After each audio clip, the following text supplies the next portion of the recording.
নিজের মৃত্যু কামনা করা ঠিক কিনা?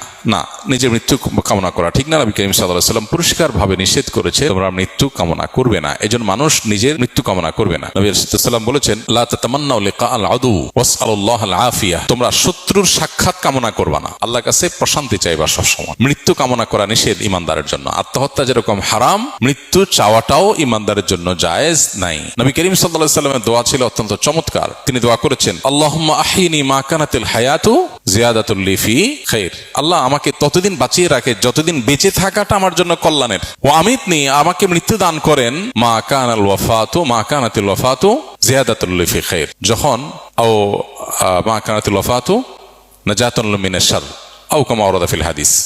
অর্থাৎ যদি আমার কখনো মৃত্যুটা আমার কোনো ক্ষতি থেকে বাঁচার মাধ্যম হয়, মৃত্যু হলে বরং আমার মুক্তি হয়, তাহলে তখন আমাকে মৃত্যু দিয়ে দিয়েন। আছে না যে না মরে বেঁচে থাকলে তিলে তিলে নষ্ট হলো, কষ্ট হলো, নানান ফিতনার মধ্যে পতিত হলো। এই জন্য নবী সাল্লাল্লাহু আলাইহি ওয়াসাল্লামের দোয়াটাই ছিল যে আল্লাহ ততদিন আমাকে হায়াত দেন যতদিন হায়াতটা আমার জন্য কল্যাণের হয়, তখনই আমাকে মৃত্যু দেন যখন মৃত্যুটা আমার জন্য কল্যাণের হয়। তো এইভাবে ইমানদার দোয়া করবে। মানুষ অনেক সময় কষ্টের কারণে, হতাশার কারণে তৎক্ষণাৎ মৃত্যু চায়, আল্লাহ আমি মরে যেতে